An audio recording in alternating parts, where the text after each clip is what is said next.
Princess Diana's iconic revenge dress, worn on the night Prince Charles publicly admitted to committing adultery. The choice of the tight black dress, deliberately bold by royal standards, dominated headlines worldwide and became one of the most analyzed fashion statements in modern history. Queen Elizabeth II and Prince Philip, married since 1947. Their union lasted 73 years, until Philip's death in 2021, making it the longest royal marriage in British history. Philip gave up his naval career to support his wife when she assumed the throne at just 25 years old. A 102-year-old man has driven the same Rolls-Royce for 82 years, a 1928 model. The extraordinary longevity of this relationship between driver and vehicle is a rare case in automotive history, testament both to the durability of British engineering and to the personal devotion of its sole owner. The Great North Dakota Blizzard of 1966. The storm completely paralyzed the state for several days, with winds exceeding 70 miles per hour and snow accumulations that buried entire houses. It is remembered to this day as one of the worst blizzards ever recorded on the northern plains. Terry Crews and his classmate both voted most likely to succeed in their 1986 school yearbook. Crews would pursue an NFL career before becoming an actor, known for comedies and the series Brooklyn Nine-Nine, proving that his schoolmates' prediction had been entirely and remarkably accurate. The inventor of the Super Soaker, Lonnie Johnson, in the early 1980s. An aerospace engineer who worked at NASA on missions to Jupiter and Mars, Johnson accidentally created the toy while developing a cooling system. The water gun would go on to generate more than $1 billion in sales. When Albert Einstein met Charlie Chaplin in 1931, Einstein remarked that he admired how the comedian's art was understood universally, without needing words. Chaplin reportedly replied that the admiration was mutual, since the world applauded Einstein without anyone truly understanding his theory. Francesca Mann arrived at Auschwitz in 1943. A Polish dancer of recognized talent, when ordered to undress, she did so provocatively, distracting the guards before seizing a weapon from one of them and firing. The act of desperate resistance became one of the most remembered episodes of the camp. Still relevant today, war is not hell, war is war, and hell is hell. The line, attributed to a television character in an episode aired in February, encapsulates a corrosive critique of the romanticization of armed conflict and remains widely quoted in debates about the military experience. The Undertaker with his grandmother in the 1990s. Mark Calloway built one of the most enduring characters in wrestling history, maintaining the dark persona for more than 3 decades in WWE. Outside the ring, he was known for absolute discretion and rigorous respect for the sport's backstage culture. Phil Collins in the 1970s, with a look that seems to anticipate the aesthetic of indie hip-hop decades later. Collins was then the drummer for Genesis and would take over vocals after Peter Gabriel's departure, beginning a career that would make him one of pop music's best-selling artists ever. Eddie Murphy at the premiere of Purple Rain in 1984. That year, Murphy was the biggest comedy star in American cinema following the success of Beverly Hills Cop, while Prince released the film and album that would define his career. Both represented the peak of black influence in 1980s pop culture. Matt Stone and Trey Parker in China during the 1990s. The pair had just created South Park, an animated series that would become one of the longest-running and most provocative programs on American television, relentlessly satirizing politics, religion, and pop culture for over 25 seasons.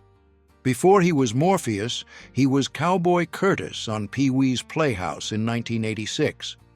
Lawrence Fishburne built a career of extraordinary contrasts, moving from Paul Reubens's children's program to dramatic roles in Apocalypse Now and The Matrix, demonstrating rare versatility among actors of his generation. Rick Moranis, supreme leader of the cool nerds of the 1980s. The Canadian comedian starred in classics such as Ghostbusters, Little Shop of Horrors, and Honey, I Shrunk the Kids. He stepped away from film in the 1990s to raise his children alone after his wife's death, remaining off-screen for decades. Kareem Abdul-Jabbar with coach John Wooden in 1969 and 38 years later. Wooden coached Abdul-Jabbar at UCLA, where they won 3 consecutive national championships. The relationship between the two transcended sport and lasted until the legendary coach's death at 99 in 2010. Freddie Mercury wrote to Mary Austin in his will that, had things been different, she would have been his wife. The two lived together for years before Mercury came to terms with his sexuality, afterward maintaining a deep friendship. He left her his London mansion and the bulk of his entire fortune. A man celebrates the end of the 1951 Texas drought. The drought that struck the state between 1950 and 1957 is considered the worst in recorded Texas history, devastating agriculture, emptying reservoirs, and forcing the rural exodus of thousands of families who abandoned their land permanently. John F. Kennedy campaigns door-to-door in West Virginia in 1960. The primaries in that poor and predominantly Protestant state were decisive in proving that a Catholic could win elections in the United States, overcoming the religious prejudice that threatened his entire presidential candidacy. This was social life in a university dormitory in 1910 at the University of Illinois. Student housing in the early 20th century had strict rules of conduct and curfews, but was already a space for forming lasting bonds and a student culture that would become iconic in American life. The Barenton sisters juggling with their feet in 1969. The technique, known as antipodism, is one of the most physically demanding circus disciplines, requiring exceptional abdominal strength and coordination. The performers kept alive an acrobatic tradition with centuries of history across Europe. Americans display a Nazi flag captured from German soldiers in 1944. War trophies of this kind were common among Allied troops during the advance across Europe, serving as tangible proof of combat and frequently being sent home to families as mementos of the military service rendered abroad. Robin Williams and Whoopi Goldberg testify before a United States Senate committee at a hearing on prevention legislation. The two comedians, alongside Billy Crystal, created Comic Relief, a charitable initiative that raised tens of millions of dollars for people experiencing homelessness in America. A French woman serves tea to a British soldier fighting in Normandy in 1944. Scenes of civilian hospitality were common during the liberation of France, when local populations welcomed Allied troops with the little they still had after 4 years of German occupation and severe material scarcity.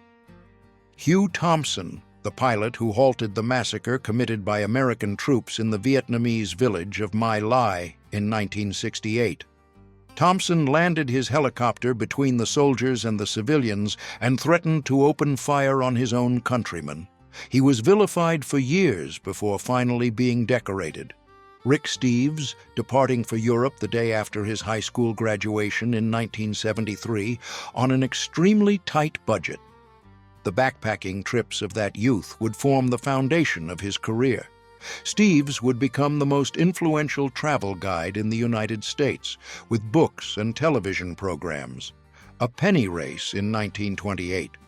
So-called penny races were popular street competitions held in American communities, generally with modest prizes in coins. They were accessible entertainment in an era before television, bringing entire neighborhoods together around improvised and festive local contests.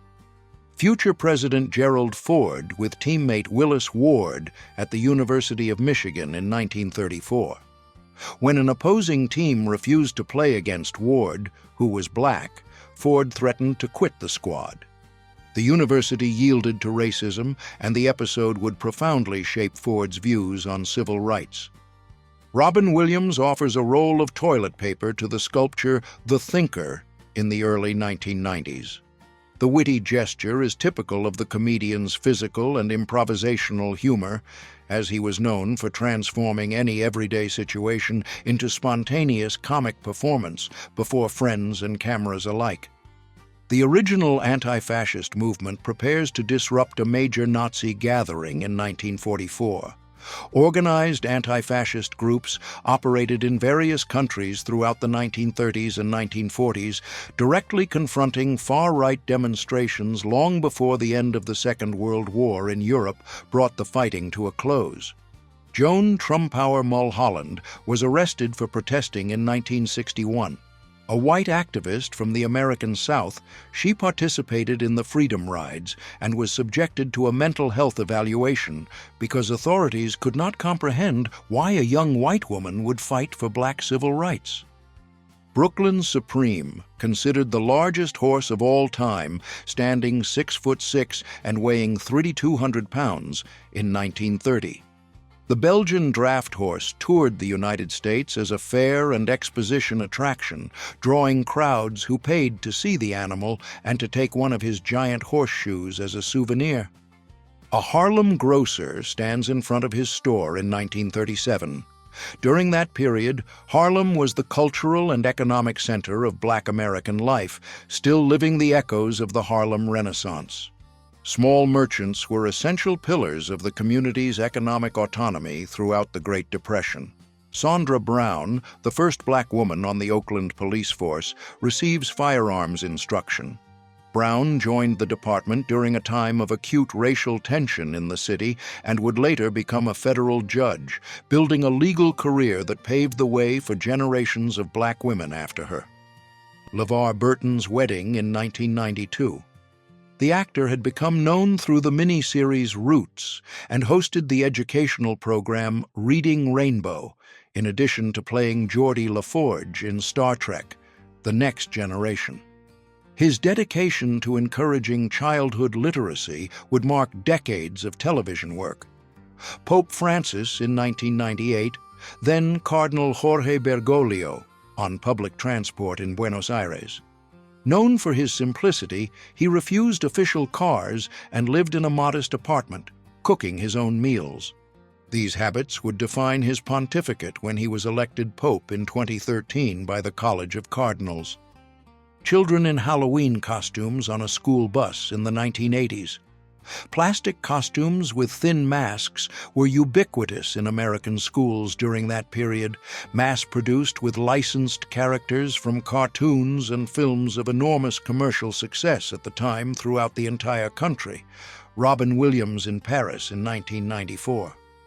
That year, the actor was at the height of success with Mrs. Doubtfire, the highest-grossing film of his career. Williams alternated popular comedies with intense dramatic performances and would win an Academy Award 3 years later for Good Will Hunting. Franklin Delano Roosevelt Jr. outside University in 1937 in a colorized photograph. Son of the president, he served with distinction in the Navy during the Second World War, receiving the Silver Star. He later pursued a political career, serving as a congressman from New York during the 1950s. Members of the MIT Wearable Computing Project in the mid-1990s. The group experimented with portable computers attached to the body decades before smartphones and smartwatches, anticipating concepts of augmented reality and permanent connectivity that are entirely commonplace in daily life today.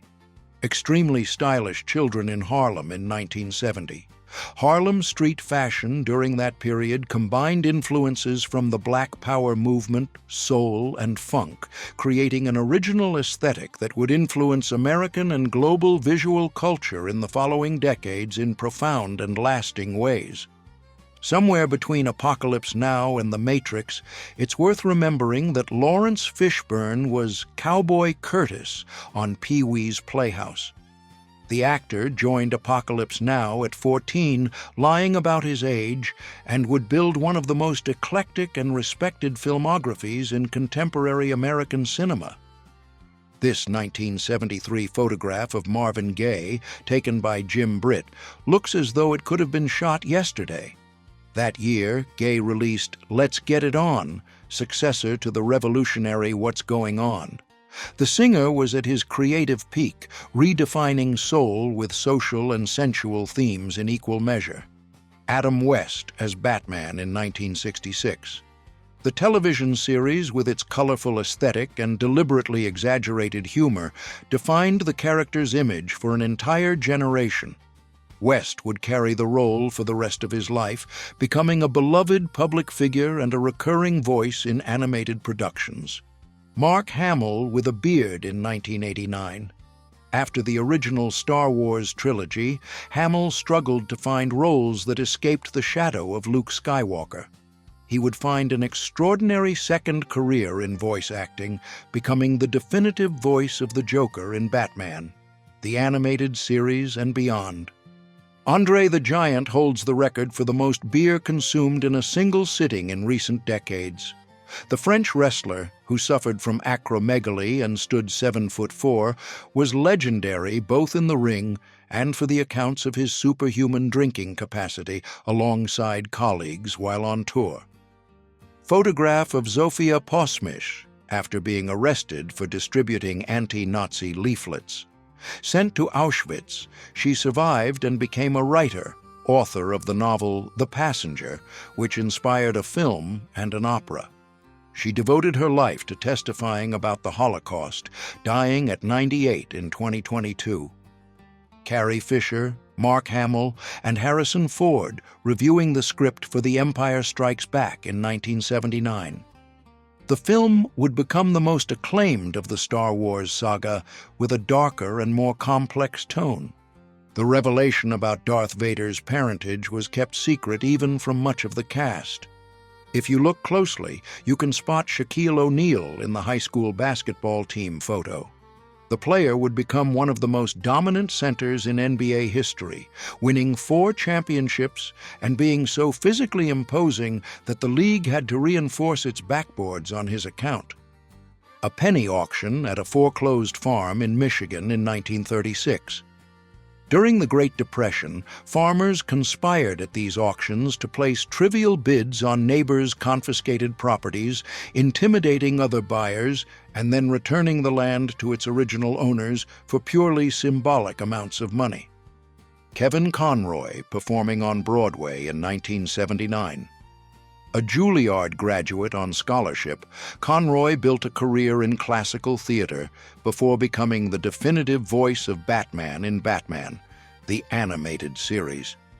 His vocal performance is considered by many fans the finest version of the character ever created. Terry Garr, photographed by Dennis Hopper in 1965. Garr had begun as a dancer, appearing in several Elvis Presley films before building a career as a comic actress in works such as Young Frankenstein and Tootsie, the latter earning her an Academy Award nomination for Best Supporting Actress. American soldiers and sailors dance with French civilians in the Place de la République in Cherbourg on the night of victory in Europe Day. The port city had been liberated in June 1944 and became absolutely vital to Allied supply lines throughout the entire final campaign against Nazi Germany. The real Ingalls sisters in 1874, from left to right, Carrie, Mary, and Laura.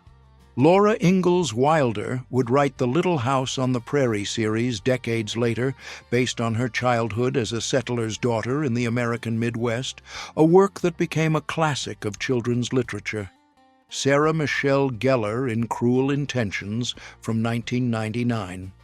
The film was a modern adaptation of Dangerous Liaisons set among wealthy Manhattan teenagers. Gellar was then at the peak of Buffy, and the role of a manipulative villain considerably expanded her range as a film actress in Hollywood.